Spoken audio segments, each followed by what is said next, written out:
Hey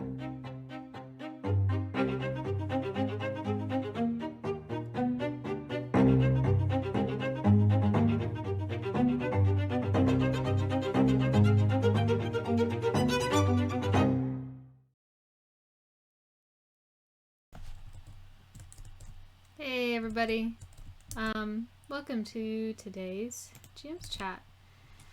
I am Sarah Lister, the director of Wayfarers League, and with me is Feargus today, and we are happy to talk about all things tabletop role-playing, and we'll be taking questions and answering the best that we can. We are Wayfarers League, and you can find us at wayfarersleague.com. We have games that are going all the time, all games being listed frequently, one-shots. We need some more GMs to run some campaigns, but hopefully that will also kick off as this year continues. Otherwise, we have a variety of shows here on Twitch, and this is one of them. How are you doing, Feargus? Good. I'm perpetually tired, but I feel like that's just the state of everyone and everything. Yeah.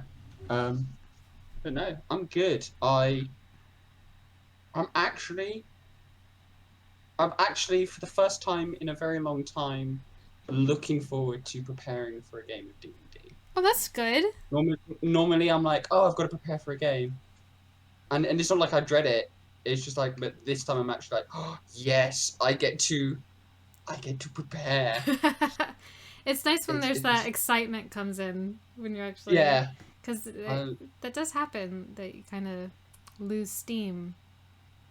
Yeah, I'd lost it for a while, where I was just kind of like going through the motions. But now I've got a bit of glint in my eye. Which game is this for? This is Everchosen. All right, nice. I still need to catch up. No, yeah, this is. I'm not going to spoil anything. But I'm very excited. And anyone who's watching this in the replay or now, that you can check out Everchosen is the campaign that we stream every Friday that Feargus runs. A lot of heart, a lot of chaos. It is a lot of chaos. It is a lot of chaos. And no, chaos is the right word. I'm glad you're excited about preparing for that, and I'm continuing to prepare for my continuation of the campaign I'm running, which you'll be joining soon. But I'm so looking forward to it. That's going to be in person as well, which is nice, and so that's kicking off in a couple weeks, and I'm doing my preparation live and behind the jam screens, which is every other Sunday in the morning. And so while we are running it, I will be continuing to do my prep and things on the stream. I'm excited about where it's going as well, and I will not spoil anything for that because Feargus is going to be in it. Yeah, no, I left that group because of real world things. Yeah, and I'm super looking forward to coming back to it.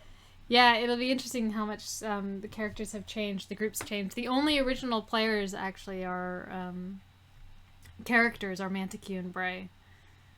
Everyone else has been added or changed. Oh wow.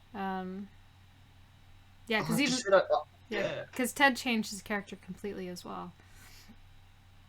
Yeah, I heard that Ted changed. But it will be fun to play with everybody again. Yeah. I'm super looking forward to playing with Rogers again because I've missed that. Yeah, I think he's really missed playing in person because we haven't done it in so long. It's gonna be great. I imagine it's gonna be kind of crazy the first session. Everyone's gonna go a bit nuts. But yeah, and so actually, I think that's probably a really good topic, is that I wanted to talk a bit about preparing a campaign and the steps that we take. I am doing it for the first time with this because normally I've run published materials, published games. Otherwise, the only thing I've written is really one shots. That's it. So this is all very new. I'm finding that it's ballooning out a bit, or it's like trying to connect strings and whatnot. It's a bit trying to keep it from getting messy, I think, is hard. No, that it is difficult. And I definitely at the start, and I still do now, I still go off on tangents. Yeah. And I find that I leave threads that the players don't pull, and I'm like, oh, that's and in fact, um, a good example was our previous session, so the one just gone, um, where I thought they were going to go to one location, and I completely prepared at that location because I was sure that's where they were going to go. Mm-hmm. And they pulled a 180 and went to a completely different location that I hadn't prepped for. Right. Um, and I was like, oh, I haven't prepped for that. Crap. And luckily, that happened right at the end of the session, so I was able to kind of go, cool, you guys arrived there, and cut, and next session. So I think that it will, describes like every single session that I did for Waterdeep. Essentially, is like, it's like I prepped all of this stuff, and they're like over here suddenly. It's like, oh, okay, hold on, let my brain catch up and figure out what's going on. And and I think yeah, it that's kind of the beauty of preparing a campaign for yourself, is that it's frustrating. It is frustrating, but at the same time, it does allow you to, it does kind of excite you sometimes. yeah. Whereas you don't really get that with published material. No, with that's what there's a bit more creative freedom. Like, I don't. For me personally, the dangers of having the published materials that I've especially found with Waterdeep is that I'm afraid to do something wrong, or if I start to introduce something that's going to conflict with something else in the book or in the story. But if you have your own, if you're running your own stuff, you don't really have that danger because you should already have an idea of what you want, or you can change it, right? Yeah. Yeah. I prefer running my own stuff just because I the the way I prepare my own notes is quite particular, and Yeah. reading published stuff, it's like, oh wait, where am I? I've got to flick through like several pages of stuff to find, and then it might only be in like one little paragraph, Yeah. and it doesn't give a lot, and you're like, well, what am that doesn't give me enough to work with. To be fair, Whereas yeah. Sorry, go ahead. no, that I was cutting off there. Yeah, to be fair, with published materials, it is the whole reason that I've mostly done it is because I haven't had time to write my own stuff, and so there is a safety in that.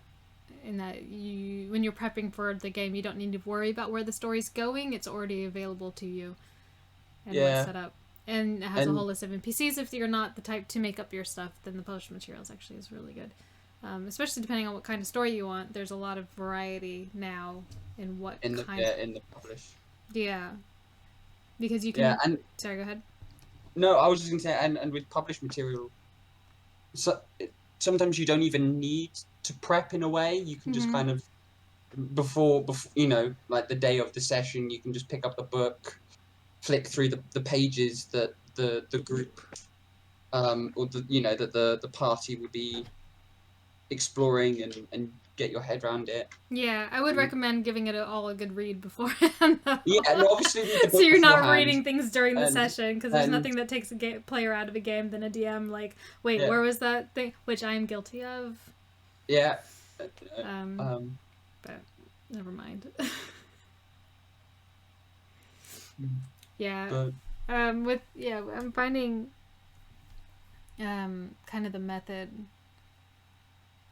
that I'm falling into is, it's like you outline the plot, the villain, their motivations, and then start filling in the meat behind that and how that relates to the players themselves. And it's fun. I'm having a lot of fun tying strings together. It is a lot of fun. Because you're prepping with Sam, aren't you? Yeah.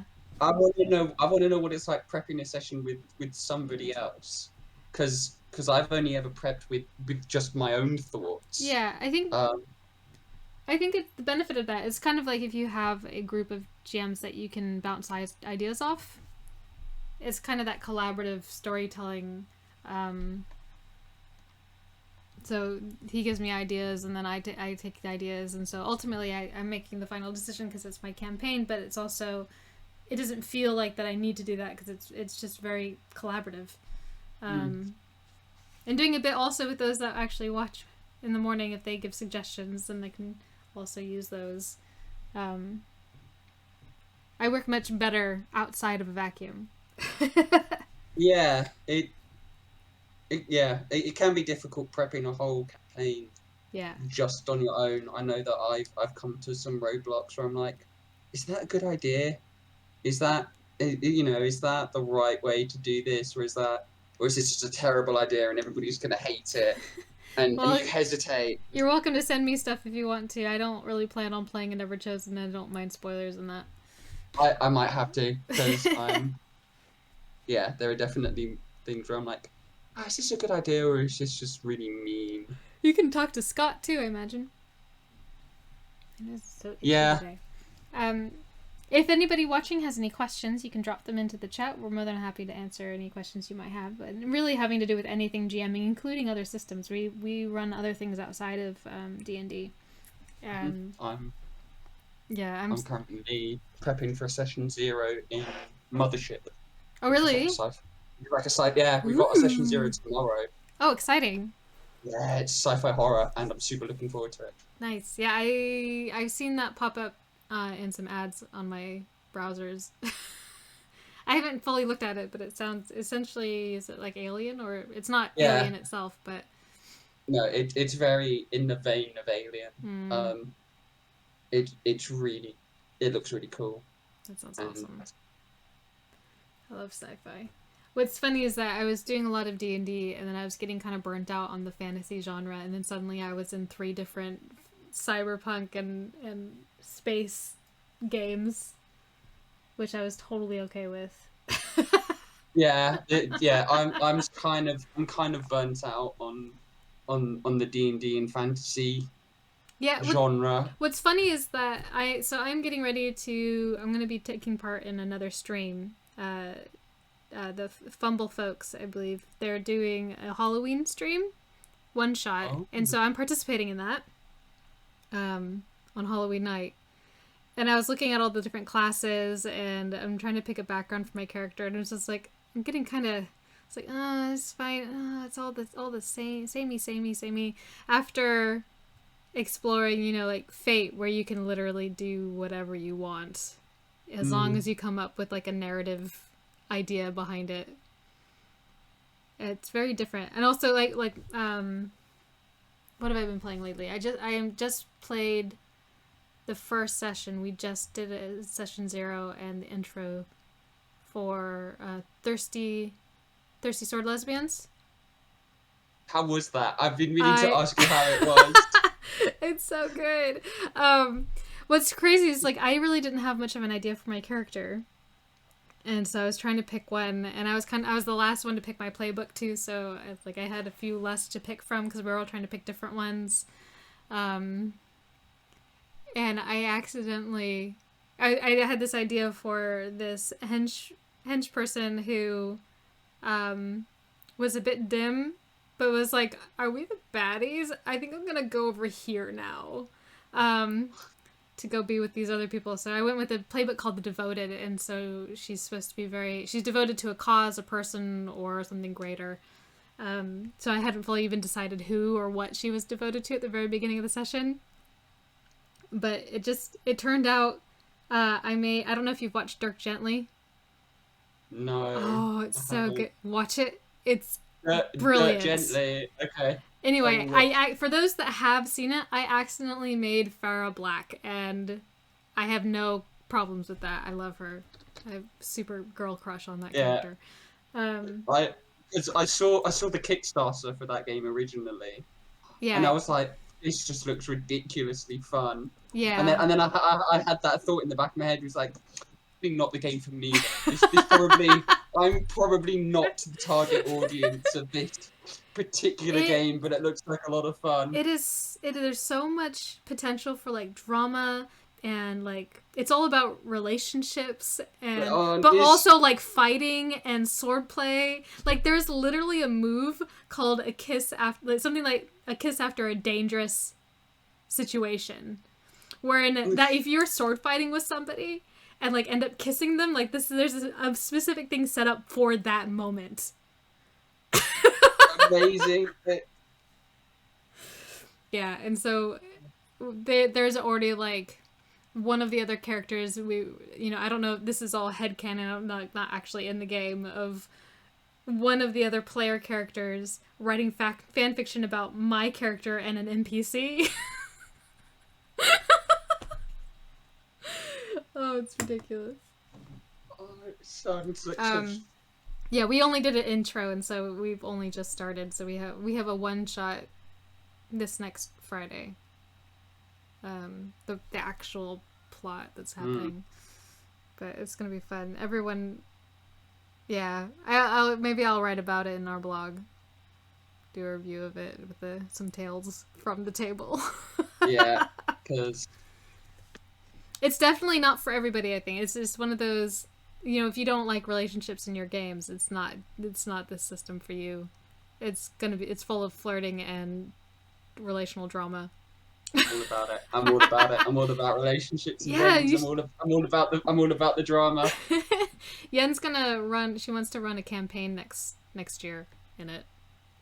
I'm excited also to learn more about the strings mechanic, because I got a hint of it in Monster Hearts 2 when I did the one shot of that, and so I'm excited to actually start using it properly. Yeah, that's another system I want to play. Yeah, Is Monster Heart, because it sounds. yeah, it's good. I'm really enjoying playbooks and that those type of systems, like Powered by the Apocalypse, which is super easy to pick up, really straightforward systems. You don't need 5 different handbooks to know how to play. That's what drew me to Mothership, because there is an alien, like an official alien RPG. Yeah. And I looked at it and was like, that book is very thick. Yeah. And whereas like the Mothership, it's like a 15-page PDF. Really? Yeah, it's super. How big is the PDF actually? Because I've got it. That's really small. Yeah, it is. It is super small. Where is it? Where is my Mothership Survival Guide? Here we go. How big is it? It is. Oh, sorry. It's 40. It's 40 pages. Okay, that makes more sense. Between the but character creation and GM's guides and things. Yeah, but the character sheet itself, it has all of the rules for making your character on it, like in a step-by-step guide, and it just looks really light and easy, and I'm just like, I need something that doesn't have a 400-page book to learn. Yeah, it can be fairly intimidating learning a new system. Especially trying to learn Call of Cthulhu alongside it. Yeah. Like, that book's big and intimidating. I've never even looked at it. I'd like to play it. So that's the Keeper's rulebook. Oh, yeah. And then let's put that back. Are you playing in Felice's? No, I'm not. Okay. And then, and then that's the player's one. Oh, right. They're about the same size. That's... Yeah. The player's one's about the same size as the D&D player's handbook. Can I borrow it? I would just want a glean of it at some point. Bring it around when we play the intro session. Back to the... We need a different name. So, adventure party names. My Oh, Waterdeep group need a name. well, I've poked at them. I'm sure my Ever Chosen group have an adventure party name. I just can't remember what it is because they've never used it. All right. So guys, you need a name. Yeah, if they've traveled around long enough. I Mm, think this thing is that the Waterdeep group kept changing. People dropped, or their character, or you know, people weren't around, or. But I feel like they're at a point where they could have a name. At, after they've done yeah, everything. So now I've just updated because they've named their tavern the Gentleman's Regret. of course they have. So that's just what I've started calling. I've renamed all our chats to that. Ridiculous. I'm pleased with the horde for our little group. Yeah, I might message you guys and just say, hey Scott, have you taken a long enough break away from D&D? Because if you don't want to DM anymore, I'm very happy to write Yeah. for the No, Horde. I messaged him about playing in a Fate game before. He's perfectly happy to play. He just doesn't have the spoons to prep anything. Fair enough. Okay, well I will. Because that game is. That game's fun. It is. It's nice when, because I think that's the thing. Like, so I was talk about something a bit more concrete. We're kind of Yeah. ambling around.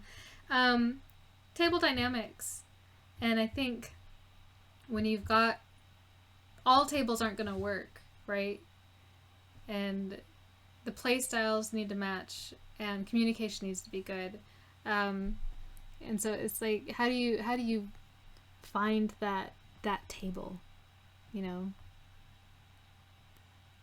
Like the legendary perfect table.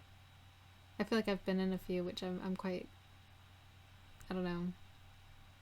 I'm blessed in that way. Yeah, the Horde, the Strahd's Irritant table was pretty good. Was pretty perfect. That's a good group. I think.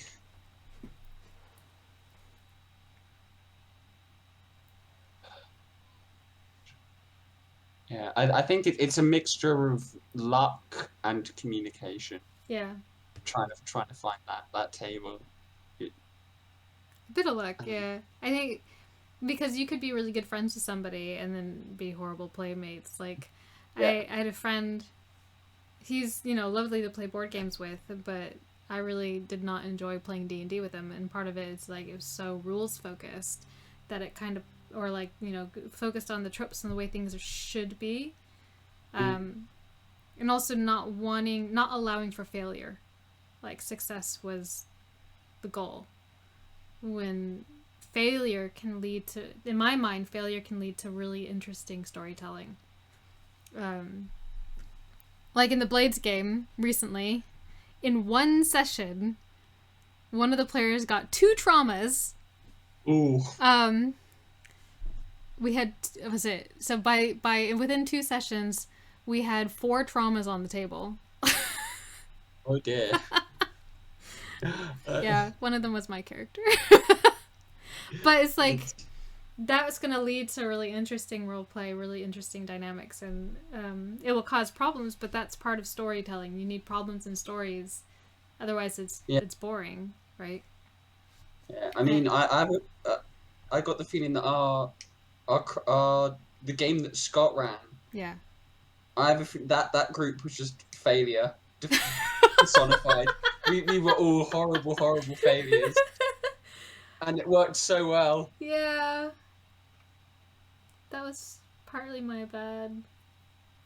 Honestly, I feel like no, it was more than half the group. I was going to say, it's like the only person who really wasn't a failure was Araferith, and I feel bad for her because she was stuck with all of us, Yeah, like, hot messes.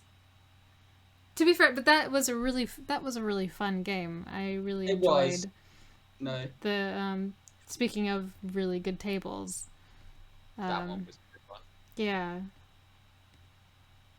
And I think the thing that lends itself to make a good table is a DM who listens to their players, is having fun also coming up with the things to offer to their players to interact with, and to roll with the punches without trying to keep things too constrained, to offer the agency to the players, but also the players themselves having characters interested in each other, and the storyline to interact and to be respectful to each other at the table, and sharing that spotlight, right?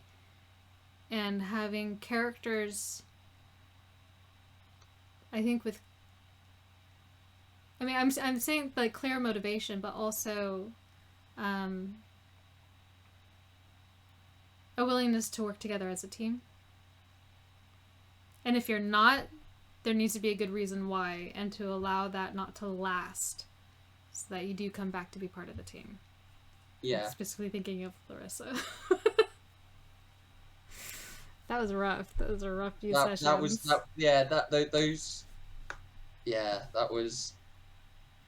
I've never felt so horribly betrayed and so happy to be horribly betrayed. It was a real confliction of emotions. I was like, oh no, this is really horrible, but I'm loving it. Well, I'm glad I could do that for you. It's fine. It's fine. I really enjoyed that whole session too, because it's like this is what she would do. This is what's happening. We'll see what happens at the end of it. Man. And the only reason that worked was because we all communicated well, and that it was. Yeah, it was. It really was. It was. Yeah. I feel like we're talking around, like, so if those that don't know that are watching, in that particular campaign, my character Larissa betrayed the party and stole the thing that we had been protecting to give it to someone else, because it had been part of her backstory that she had originally stolen it to give to the crime organization she's part of. And so she stole it from the party using magical manipulation against Fergus's character Ophelia. And while that was happening, I made sure I stopped and I said, "Fergus, is this okay? Do you mind? Because I feel like this thing's good, but I won't do it if you have a problem with it." And he said, I said okay. I had a big grin on my face while I said it as well. And so and it was the first time I got to use that ability too. Essentially, what was it called? Psychic Whispers or something like that. Where essentially I made Ophelia terrified of something. So then she would trust Larissa enough to give it over to her, this magical item. Yeah. And she did. And then I did. Yeah. I thought somebody was going to steal it. And then someone did. And somebody did steal it. I just didn't think it was going to be Larissa. I was like, no, I've trusted Larissa. Larissa saved my life a couple of times. Yeah. We're friends. We're friends. Oh. Have this magic. And I think even during that time I was like, Larissa, I trust you. We're good friends. Have this. And I was just like, I'm going to make you feel awful while doing this. And you did. And then an NPC from Larissa's past stole the thing, and she had to chase him down, and then she had to kill him, and it was all very dramatic and sad, and Larissa's now broken. I jumped out of a window, and the thing was fake, and I cried. Oh, right. That was Maurice. Maurice made a fake item and threw it out the window. The window. Oh. And I followed it, and then I was just like, oh no, it's gone again. Yeah. Oh, I'm just gonna break and cry. Yeah. Oh, such a good game. It really was. And it still can be when that's the things that the GM was burnt out, and so understandably we're taking a indefinite leave to whenever he feels up to running it again. Because I'd love to go back into that world. I loved the world that he created. There's so many loose ends now. We're about to do a big jailbreak. My buddies. Yeah. That's another bad decision we've made. What are you talking about? It's a brilliant decision. It's gonna be fine. Everything is fine. I remember our plan was. I remember the plan was we have a boat waiting for us, and that was it. I had all the supplies for my friends. We have access to invisibility. That's right. I made disguises for them as well, and that part of the jail prison, I can't believe I still remember this. The prison itself was going to be mostly vacated because of a big military parade that same day. It's a good plan. It's a good plan. It's dumb, but it's a good plan. It's really dumb. It's alright. It's okay. Yeah, and I think... I don't know. That's why I love D&D, because it's like, I have never had a game that go like that before. But I've had other games that have just, like, have that storytelling, and if you invest that time in your character and the story and each other, then you can get those moments where you have these really dramatic things happen, and those dramatic things happen via failure. They don't happen because amazing things, that all the good things happen. Yeah. Yeah, and I mean, I've had it happen to me on the DM side where a character did something, wanted to do something, and they failed. Yeah. And the consequences of that was a big explosion that burnt down a large part of the city, and it was a lot of fun at the time. Yeah. Although I was panicking, I was like, okay, the city's on fire now. That's cool. But that's what's cool, is that as a GM, you need to allow your players to affect the world. Yeah. Those are some really cool things, and to allow to see the passage of time in your world as well. Like, if players come back to see an NPC again, then they can see how they've changed. It makes the world more alive as well. I was going to comment about through failure that we had this crazy campaign where I can't get into the details of it because we would be here for another 30 minutes while I try to explain all the convolutedness of this campaign. But ultimately, one of the players was going to die. We already knew he was going to die. He was in a body of, like, this god who, like, when he died, his soul went into this other body. We didn't realize, but then at some point we realized this is not his body, this is someone else's, and he ultimately will need to give it up and pass on because he's on borrowed time. And we did the final fight, saved the god whose body he was in, whose power had been, like, drained a lot from this devil. And we were all, like, our characters were all sitting in this bar for these, like, the last hour of this character's life. And we all essentially said goodbye to him.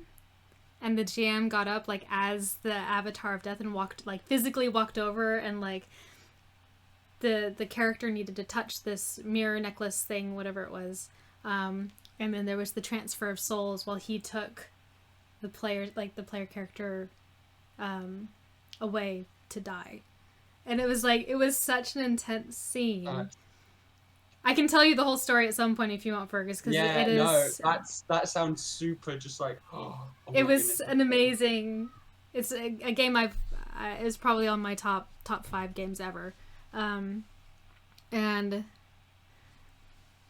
all of those things happened because of bad choices. Like, that character died ultimately because of a really, like, he ultimately died, or he died a few times in the campaign, but the last time he died before this moment was because he didn't want to walk back to town, so he jumped off a bridge and missed the boat he was going to land on, failed his roll to cast Featherfall, and died. What a dumb way to die. Yeah, it was we were all cracking up though until we realized, oh wait, he's actually dead. It was all really dumb. But because of that, like, and I cast what's that? It's not Resurrection, it's the other one. Revivify. Not Revivify, it's the Reincarnate. I used Reincarnate because okay. There's reasons I had to use Reincarnate. He was only like an arm by the time we got there. Okay. So I used Reincarnate. Yeah, it's but it failed, and so then this whole new storyline was started. But none of that would have happened if he hadn't made a dumb decision. So it's like, even as players, we can make stupid choices, but that can cause and create really interesting plot lines and stories. There's a thing that there was I think it was a hello dog. What do you want? Sorry, my dog is. What do you want? It's not your dinner time, so I don't know why you're looking at me. No, sorry, my dog is. It's okay. My creatures aren't around right now. Come here. Hi guys, so if you're tuning in for the first time, we're Wayfarers League, and you can find all the information about us at wayfarersleague.com.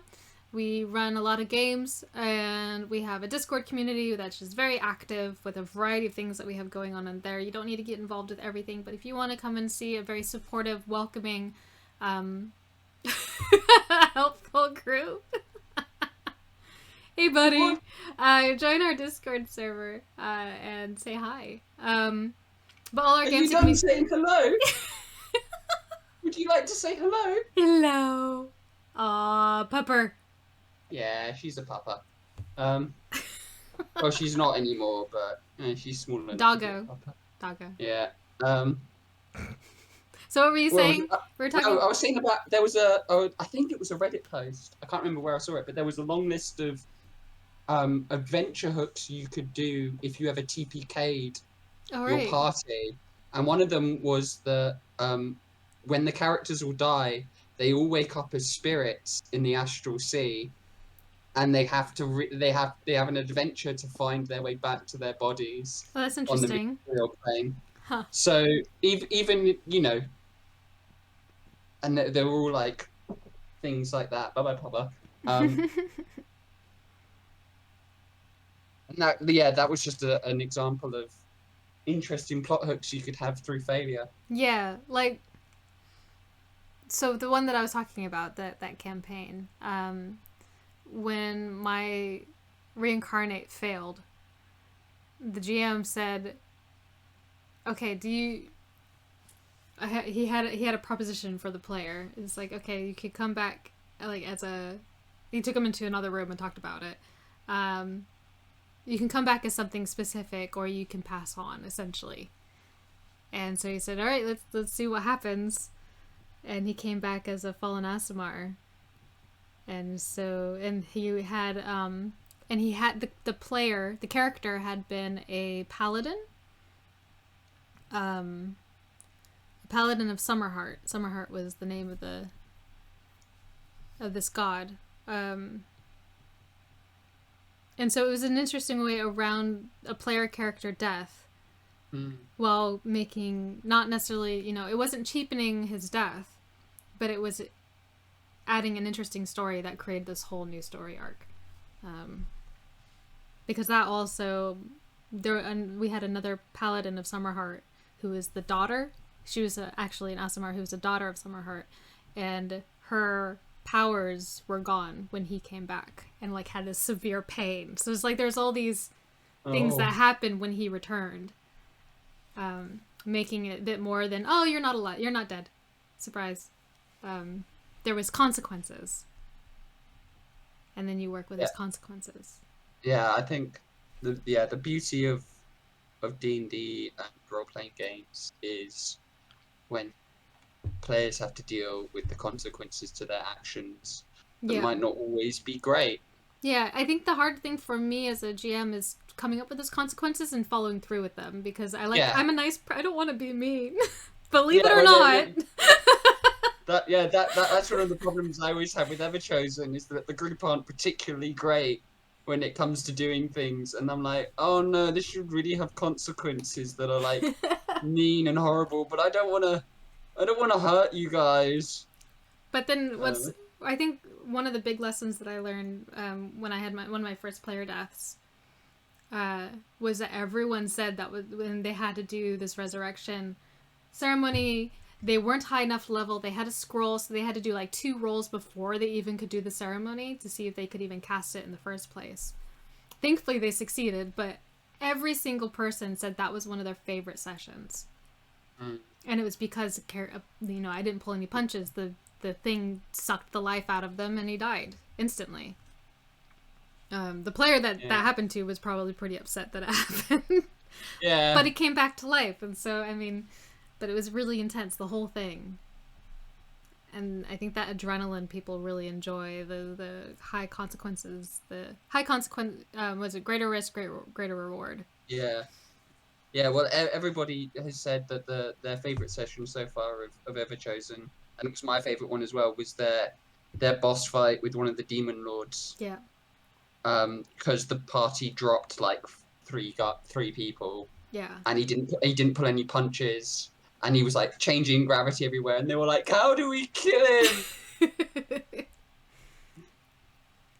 And I'm and running. in the end, yeah. Go ahead. In the end. And in the end, it came down to like a few clutch rolls, and everybody was like, "He's dead."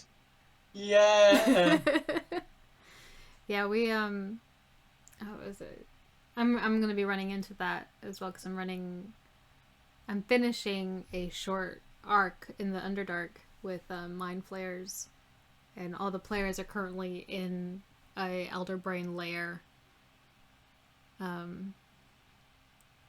With reinforcements coming. Oh. Yeah. Lots of mind flayers. Lots of mind flayers, and hopefully it'll be okay. But it might not. Lots of intelligence saving throws. Yeah, that is one thing that is hard on player characters because a lot of people that's their dump stat. That or strength, those two are the dump stats most of the time. That I'm running in a couple weeks. I'm hoping that'll be the last session of it though, because it's been going for a while, and I need to move on. As much as I'm enjoying it, it's just those things that need to be wrapped up. Yeah, I'm finding that with my most recent run of the Strahd campaign. Yeah, you guys are really close though. They are, but the group just keep kind of going like they can technically go and face.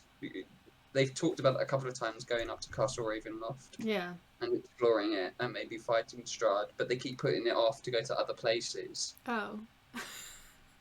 and yeah, and I'm still enjoying it. It's a lot of fun. Mm-hmm. The group's really good, and they're in a place that I've really only run once, and only for a little bit, and it's a cool place to explore in Barovia.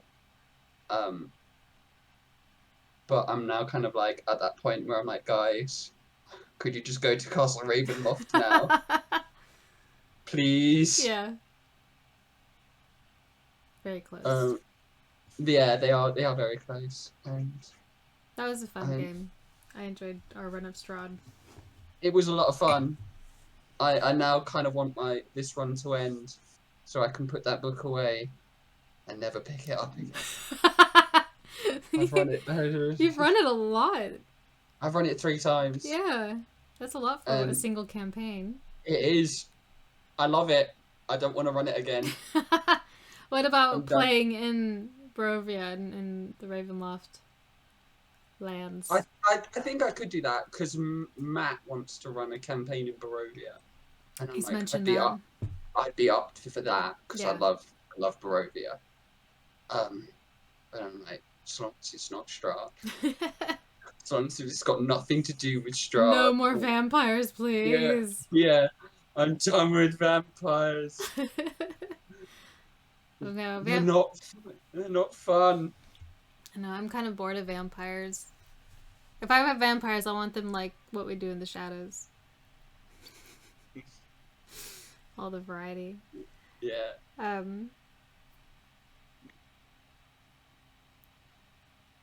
Yeah, one campaign that I actually would like to get back into running at some point is Out of the Abyss. Because that one... Yeah, the group I had been running that for was before I moved to Godalming, and they're an amazing group. That was the group with my first player character death that I was just talking about. They were really fun to play with, because they were high energy on role play. They had really good inter-character dynamics. one of the characters I was slowly turning into a hag. Like, it was great. It was a great group. And their interactions with the NPCs were really fun as well, typically. It was a bit of learning how to interact with NPCs, because I find new players typically won't really engage with them. So I was trying to engage with them a little bit more as an NPC, and just to strike up a conversation, and they were like, "Why are you talking to me?" I don't know you. Yeah, I guess that depends on the player and the group. Because I've also had other, like, the Waterdeep guys would capture some grunt to question, and then suddenly all of them are asking me questions like in rapid fire, and it's overwhelming. It's like, I don't know what is happening. This person, Yeah. I am overwhelmed, and therefore the person is overwhelmed. I can imagine that with the Waterdeep guys. Did they ever stop role playing every breakfast? Yeah, they haven't. They stop. They'd still do a little bit of it. Obviously, you need to have some kind of meal every now and then with that group. It's inevitable. That was actually when Captain Zord. Did you meet Captain Zord? I don't know if you did. He was the drow, wasn't he? If anyone's watching, this is spoilers. Oh yeah, spoilers for Waterdeep. Waterdeep Dragon Heist.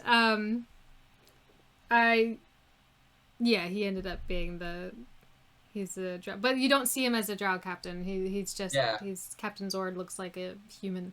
I think I did meet him. Yeah, so because you guys made the deal with him and everything to find the stuff, but one of the last times so he came to talk to them to remind them of the deal that they had made with him, and that if they find any information that they need to be sharing it with him, and he's going to leave his buddy here to hang out with you guys to help.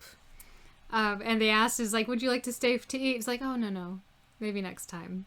And they're like, he didn't stay to eat. This guy is evil. Yeah, it was that was fun. Because they were all about eating all the time, including Captain Zord. They always shared a meal and a drink, except then. I'll have to give you a catch up a bit. Unless you don't want to, you can come in fresh, so you don't know what's going on. I don't know. I think I would like a little bit of a catch up. Yeah. Well, I guess we need to talk about who you're gonna play and what they're part in, if they're connected with anybody. Yeah, I've already got an idea of a character. Okay. I think I'm gonna play a druid. Yeah. Because I haven't played a druid. They're fun. They're great. Do you know what kind of druid? I'm thinking Circle of the Stars. That one's fun. I did that in a one shot. That looks super fun with like the like. I'm just looking at the stars. Yeah. My character, because she was in Onua, my druid of the stars. And so she followed the Galifanix, the wandering hobo character or god. And so he was just follow my feet, just easy going. Yeah. kind of hippy dippy. Yeah, I'm thinking playing a little character like that, just like a chill character, just like, hey, all good, it's all good. Yeah, I think that would work well with the group. I'm just thinking of all the characters that we have right now. That would I think work well. It's all dudes actually, which is kind of funny. Because Jenny's left, because she's moving up to Manchester, and so I want this to be one person. So her tabaxi will still be around for a little while, but high testosterone. My character's not going to be high testosterone.